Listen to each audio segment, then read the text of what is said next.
السلام علیکم ورحمۃ اللہ وبرکاتہ۔ الحمد للہ رب العالمین والصلاة والسلام علی محمد الامین وعلی آلہ وصحبہ اجمعین، اما بعد۔ انسان کو یہ چیز ہمیشہ اپنے ذہن میں رکھنے کی ضرورت رہتی ہے کہ اس کی اصل کیا تھی، کس طرح وہ اس دنیا میں آیا اور اس دنیا میں آنے کا مقصد کیا تھا، کیسے اس نے اپنی زندگی گزارنی ہے، تبھی وہ صحیح معنوں میں ایک بہترین معاشرے کا فرد بن سکتا ہے اور اصلاح معاشرہ میں اپنا صحیح کردار ادا کر سکتا ہے۔ اللہ کے رسول صلی اللہ علیہ وسلم نے ارشاد فرمایا، ان احدکم یجمع فی بطن امہ 40 یوما ثم یکون علقۃ مثل ذلک، کہ انسان کی پیدائش کہ جب وہ اپنی ماں کے پیٹ میں 40 دن گزارتا ہے اور پھر جب اس کے جمع ہونے کا پروسیس شروع ہوتا ہے، 40 دن کے بعد اس کی ایک کیفیت تبدیل ہوتی ہے اور وہ ایک خون کا لوتھڑا سا بنتا ہے، اور پھر 40 دن کا عرصہ گزرتا ہے اور وہ ایک گوشت کا لوتھڑا بن جاتا ہے، اور پھر ثم یبعث اللہ الیہ ملکا باربع کلمات، پھر اللہ تعالیٰ اس پیدا ہونے والے انسان کی طرف، اس جنین کی طرف ایک فرشتے کو بھیجتے ہیں 4 چیزوں کے ساتھ، 4 باتوں کے ساتھ۔ وہ کیا ہے؟ فیکتب عملہ واجلہ ورزقہ، وہ فرشتہ اس پیدا ہونے والے بچے کے اعمال لکھتا ہے کہ اس پیدا ہونے والے بچے نے اس دنیا میں آ کر کیا کیا اعمال کرنے ہیں اور اس نے کتنی زندگی گزارنی ہے، اور تیسری چیز اس کا رزق لکھ دیا جاتا ہے کہ اس نے کیا کھانا ہے، وشقی او سعید ثم ينفخ فیہ الروح، اور چوتھی چیز بھی یہ لکھ دی جاتی ہے کہ اس شخص نے اس دنیا میں آنے کے بعد نیک بخت بننا ہے یا بدبخت بننا ہے، اور پھر اس بچے کے اندر روح پھونک دی جاتی ہے۔ ہر ماں اپنے بچے سے بہت پیار کرتی ہے، اور پیار کیوں نہ کریں؟ نبی کریم صلی اللہ علیہ وسلم کی وہ حدیث، جعل اللہ رحمہ 100 جزء، کہ اللہ تعالیٰ نے رحمت کے 100 حصے بنائے، 100 جز بنائے، اور صرف ایک حصہ اس دنیا میں بھیجا، باقی 99 حصے اپنے پاس رکھے۔ یہی وہ ایک حصہ ہے کہ جس کو ہم اب پوری انسانیت پہ دیکھتے ہیں کہ ایک انسان دوسرے پر رحم کرتا ہے، ایک ماں اپنے بچے پر رحم کرتی ہے، محبت کرتی ہے، اس سے شفقت کرتی ہے، حتیٰ کہ جانور بھی اپنے بچے پر رحم کرتا ہے، محبت کرتا ہے اس سے۔ اور پھر یہی وجہ ہے کہ یہ جو ایک والدین کا سسٹم اللہ تعالیٰ نے بنایا، ایک گھرانے کی بنیاد رکھنا، اس کا ذکر اللہ تعالیٰ نے قرآن میں ارشاد فرمایا سورۃ الاعراف میں، هو الذی خلقکم من نفس واحدہ وجعل منها زوجہا، کہ وہ اللہ تعالیٰ کہ جس نے تمہیں ایک جان سے پیدا کیا اور پھر اس جان کے لیے ایک جوڑا بنایا، اسی سے ایک جوڑا بنایا، لیسکن الیہا، تاکہ وہ اس سے انس حاصل کرے، سکون حاصل کرے، فلما تغشاہا حملت حملا خفیفا فمرت بہ، اور پھر جب عورت جو ہے اس کو حمل ٹھہر جاتا ہے، اپنے حمل کو لیے پھرتی ہے،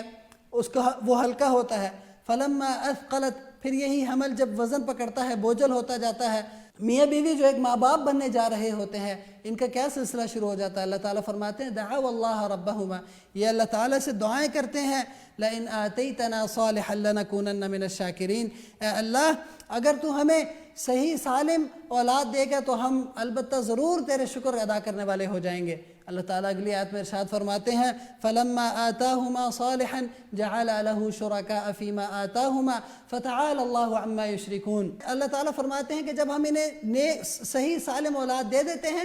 پھر یہ اللہ تعالیٰ کو بھلا کر اور یہ اللہ تعالیٰ کے ساتھ شرک کرنے لگ جاتے ہیں۔ اور پھر اللہ تعالیٰ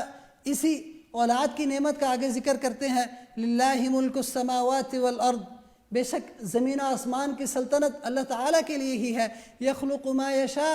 وہ اللہ تعالیٰ جو چاہتا ہے پیدا کرتا ہے، یہب لمن یشاء اناثا، وہ جسے چاہتا ہے بیٹیاں دیتا ہے، وَيَهَبُ لِمَن يَشَاءُ الذُّكُورَ، اور جسے چاہتا ہے بیٹے دیتا ہے، أَوْ يُزَوِّجُهُمْ ذُكْرَانًا وَإِنَاثًا، اور جسے چاہتا ہے بیٹے بھی دیتا ہے اور بیٹیاں بھی دیتا ہے، وَيَجْعَلُ مَن يَشَاءُ عَقِيمًا، اور جسے چاہتا ہے بانجھ کر دیتا ہے، یعنی انہیں اولاد نہیں دیتا۔ یعنی اللہ تعالیٰ اس میں بتا رہے ہیں کہ ایک اولاد کا پیدا ہونا، بچے کی پیدائش کا ہونا، یہ سب اللہ تعالیٰ کے اختیار میں ہے۔ اور پھر اللہ تعالیٰ فرماتے ہیں، هو الذی یصورکم فی الارحام کیف یشاء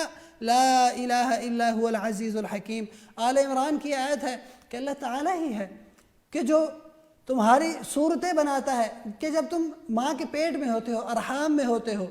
اور پھر ایک اور آیت میں ارشاد فرمایا، سورہ رعد کی آیت ہے، اللہ یعلم ما تحمل کل انثی وما تغیض الارحام وما تزداد، بے شک اللہ تعالیٰ جانتا ہے ہر اس مادہ کو جو اپنے شکم میں چیز رکھتی ہے، اور بے شک جب اس کا پیٹ بڑھتا ہے اور گھٹتا ہے۔ سورہ حج میں ارشاد فرمایا، یا ایھا الناس ان کنتم فی ریب من البعث فانا خلقناکم، وہ پوری آیت ذکر کی اور پھر فرمایا وَنُقِرُّ فِي الْأَرْحَامِ مَا نَشَاءُ إِلَىٰ أَجَلٍ مُّسَمًّى، کہ یہ جو بچہ ماں کے پیٹ میں ایک اپنا عرصہ گزارتا ہے، اس سے کتنا عرصہ گزارنا ہے اللہ تعالیٰ کے علم میں ہوتا ہے۔ یہ بھی اللہ تعالیٰ نے ارشاد فرمایا، ان اللہ عنده علم الساعہ وینزل الغیث ویعلم ما فی الارحام، کہ اللہ تعالیٰ اسی کے پاس قیامت کا علم ہے اور بارش کا علم، وہی بارش کو نازل کرتا ہے، بارش کو برساتا ہے۔ ویعلم ما فی الارحام، جو ماں کے پیٹ میں ہے اس کا مکمل علم اللہ تعالیٰ کے پاس ہے۔ آج اگر ہم دیکھتے ہیں کہ سائنس نے، ٹیکنالوجی نے اتنی ترقی کر لی ہے کہ ہمیں سب کچھ پتہ چل جاتا ہے، در حقیقت ہمیں سب کچھ نہیں پتہ چلتا۔ ہم یہ جان لیتے ہیں کہ بچے کی صورتحال کیا ہے، کیسا پیدا ہوگا، بچی ہوگا یا بچہ ہوگا یا بچی ہوگی، اس کی صحت کیسی ہے، لیکن در حقیقت جو میں نے پہلے حدیث بیان کی کہ اللہ تعالیٰ مکمل علم رکھنے والا ہے اس بچے کے متعلق۔ اور پھر یہ پیدائش کا ہونا، یہ اولاد کا ہونا، یہ اللہ تعالیٰ کی نعمتوں میں سے ہے، لیکن اس کے ساتھ ساتھ ہم دیکھتے ہیں کہ اللہ تعالیٰ کئی لوگوں کو اس نعمت سے محروم بھی رکھتا ہے۔ ہم یہ نہیں کہتے کہ اللہ تعالیٰ نے فلاں کے ساتھ ظلم کیا، نہیں، ہرگز نہیں، بلکہ اللہ تعالیٰ حکیم ذات ہے، وہ جسے چاہتا ہے، جیسے میں نے پہلے سورہ شورى کی آیت ذکر کی کہ وہ جسے چاہتا ہے بیٹے دیتا ہے، جسے چاہتا ہے بیٹیاں دیتا ہے، اور جسے چاہتا ہے بے اولاد رکھتا ہے، جسے چاہتا ہے بیٹے بیٹیاں دونوں دیتا ہے۔ لیکن جب ہم دیکھتے ہیں اپنے معاشرے میں کہ اگر کسی کے ہاں اولاد نہیں ہو رہی، لیٹ ہو رہی ہے، یا کچھ تاخیر ہو جاتی ہے، یا کسی کے ہاں اولاد نہیں ہوتی، تو ہم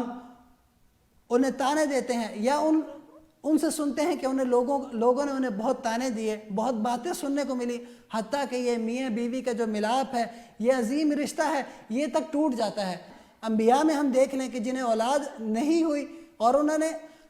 یا جن کے ہاں اولاد لیٹ ہوئی ہے، ابراہیم علیہ السلام کا واقعہ دیکھ لیجئے، زکریہ علیہ السلام کا ذکر اللہ تعالیٰ نے قرآن میں ارشاد فرمایا کہ وَزَكَرِيَّا إِذْ نَادَى رَبَّهُ رَبِّ لَا تَذَرْنِي فَرْدًا وَأَنْتَ خَيْرُ الْوَارِثِينَ، کہ جب زکریہ علیہ السلام نے اپنے رب سے یہ دعا کی کہ اللہ مجھے اولاد دے دے اور بے شک بہترین تو ہی وارث ہے،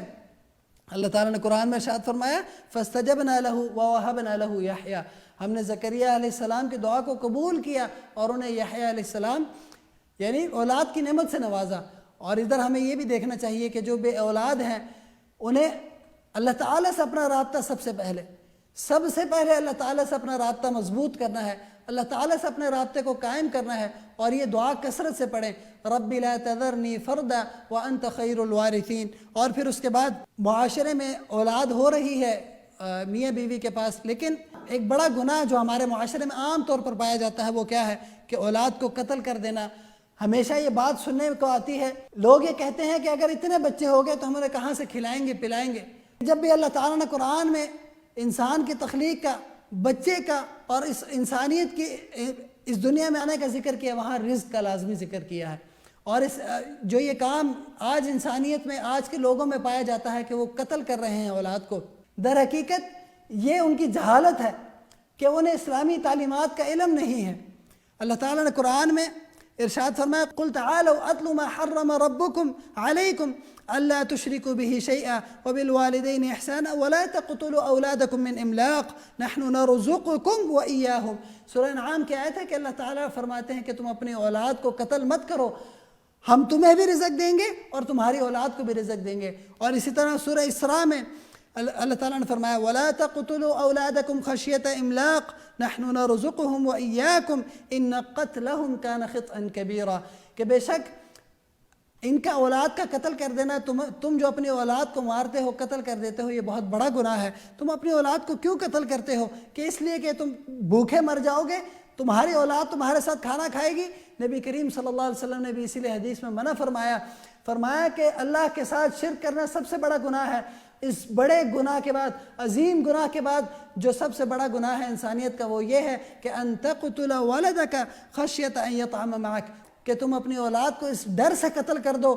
کہ وہ تمہارے ساتھ بیٹھ کے کھانا کھائے گی۔ تو آج اس غلطی کو اپنے ذہنوں سے نکال دیجئے کہ آج اگر ہماری اولاد آئے گی تو ہمارے سے کھانا کھائے گی، ہمارے منہ کا نوالا چھینجے گی، نہیں۔ جیسا کہ میں نے پہلے بھی بتایا کہ ہر نفس جو اس دنیا میں آتا ہے اس کا رزق تک لکھ دیا جاتا ہے، تو ہر جان نے اپنا رزق مکمل کرنا ہے۔ کوئی کسی کے آنے سے، بچوں کے پیدا ہونے سے ماں باپ بھوکے نہیں مریں گے۔ اور پھر اسی طرح انسان کی تخلیق کو اللہ تعالیٰ نے بار بار قرآن میں یاد فرمایا، واللہ اخرجکم من بطون امہاتکم لا تعلمون شیئا، اور پھر فرمایا کہ یہ اولاد جہاں نعمت ہے وہاں یہ فتنہ اور باعث امتحان بھی ہے۔ اللہ تعالیٰ نے قرآن میں ارشاد فرمایا، یا ایھا الذین آمنوا لا تلہکم اموالکم ولا اولادکم عن ذکر اللہ، اے ایمان والو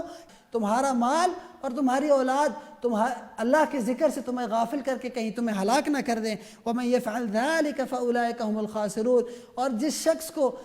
اس کی اولاد یا اس کا مال اللہ کے ذکر سے اللہ سے دور کر دیں، بے شک وہ نقصان اٹھانے والوں میں سے ہے۔ اور اسی طرح ارشاد فرمایا سورہ انفال میں، وَاعْلَمُوا أَنَّمَا أَمْوَالُكُمْ وَأَوْلَادُكُمْ فِتْنَةٌ وَأَنَّ اللَّهَ عِندَهُ أَجْرٌ عَظِيمٌ،